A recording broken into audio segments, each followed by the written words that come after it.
और अब सबसे लास्ट का जो एक टॉपिक रह गया, वेलकम बैक। मेरे यूट्यूब चैनल में आपका स्वागत है। आप मेरे चैनल को सब्सक्राइब कीजिए प्लीज़, और मेरे लाइक कीजिए, कमेंट कीजिए और शेयर कीजिए। ये एक लास्ट टॉपिक है, फिर रेडिकल सब्स्टिट्यूशन रिएक्शन। फिर रेडिकल सब्स्टिट्यूशन रिएक्शन में क्या होगा, दिस टाइप रिएक्शन जो होती है इन्वॉल्व होती है the attack by free radical. Free radical के द्वारा ये जो रिएक्शन इन्वॉल्व हो attack by the free radical, free radical के द्वारा अटैक से ही ये रिएक्शन इन्वॉल्व होती है ना। This type reaction involve free radical mechanism initiation. कुछ मैकेनिज्म ये इनिशिएशन होता है, प्रोपेगेशन होता है और टर्मिनेशन स्टेप होते हैं। इसके अंदर 3 स्टेप इसके अंदर होते हैं। पहले इनिशिएशन होगा, फिर प्रोपेगेशन होगा, फिर उसके बाद टर्मिनेशन स्टेप इसके अंदर आएगा। और करेक्टरिस्टिक्स फीचर जो होता है ना हाइड्रोकार्बन का होता है। देखो तो फ्री रेडिकल जो रिएक्शन होती है, फ्री रेडिकल सब्स्टिट्यूशन जो रिएक्शन होती है फ्लोरीन के द्वारा इन डार्क कंडीशन में ज़्यादा होती है। ये डार्क मतलब कि अंधेरे में होगी ये रिएक्शन। और ये क्लोरीन ब्रोमीन के लिए नॉट डार्क में नहीं होती है लेकिन फ्लोरीन में जल्दी से हो जाती है, इनमें होती है। आयोडीन में नहीं होती, लेकिन अगर ऑक्सीडाइजिंग एजेंट ये हो HNO3 हो, HiO3 हो या फिर AgO हो तो तब ये रिएक्शन हो जाती है। जो क्लोराइनेटिंग जो एजेंट होते हैं वो Cl2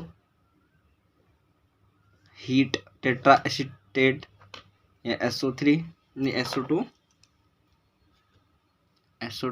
और जो Cl2 HIV peroxide होगा। ये क्लोराइटिंग एजेंट है ना। ये एजेंट अगर है तो रिएक्शन जल्दी हो जाएगी फिर, है ना। फिर ब्रोमिनेटिंग एजेंट होता है एक। ब्रोमिनेटिंग एजेंट के अंदर ना Br2HI ये होगा और यहाँ का NBS। आपको ना ये मिलेगा, NBS वाला क्वेश्चन मिलेगा ज़्यादातर। इसका फॉर्मूला होता है ये NBS लिखा मिलेगा ना। तो ध्यान रखना कि इसमें जो ब्रोमीन होता है ना ये फ्री रेडिकल होगा ना, ये रिएक्शन करता है ना।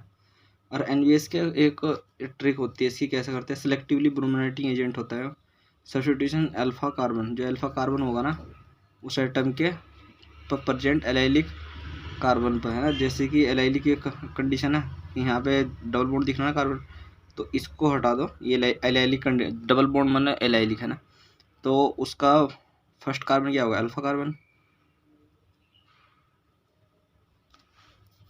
तो CH3 ठीक ऑन दी NBS सब्स्टिट्यूशन।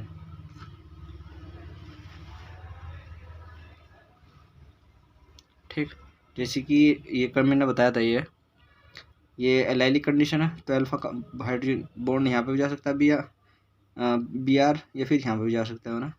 यहाँ भी लगा दो फिर यहाँ लगा दो, एक कार्बन को छोड़ देना है, अल्फा कार्बन होगा ना ये अल्फा होगा, तो वहाँ भी जा सकता है, यहाँ भी जा सकता है। तो इसकी कुछ रिएक्शन जो होती है ना फिर रेडिकल सब्स्टिट्यूशन रिएक्शन को जो मैकेनिज्म को फॉलो करती है, कुछ नेमिंग रिएक्शन है। इसी वोल्टेज रिएक्शन है C2H5Br। इसमें क्या होता है ना, 2 एल्काइल हैलाइड लेते हैं ना, सोडियम की प्रेजेंस में होती है और ईथर होता है ना। ये इंपॉर्टेंट बात है इसकी वोल्टेज रिएक्शन की। तो इसमें से 2 ये हटा दो ना, आपस में जोड़ दो तो जुड़ जाएगा। ऐसे ही यहाँ C2H5Br sodium, C2H5 plus NaBr homopolymer, polymerization of ethane to polythene consist of heating का जो और exposing to light a mixture of ethene with small amount of benzoyl peroxide initiator. जो मैंने बताया था ना कि मतलब कि एक 3 स्टेप फॉलो करता है, तो 3 स्टेप यही है। तो पहला स्टेप होता है चेन का इनिशिएशन होगा, जो बेंजाइल प्रोक्साइड जो यहाँ पे लिखा आना है सब कुछ यही है बस, है ना। तो बेंजाइल प्रोक्साइड है, इन्होंने अपना अपना अपना इलेक्ट्रॉन ले लिया, तो फिर रेडिकल बन गए 2, ठीक।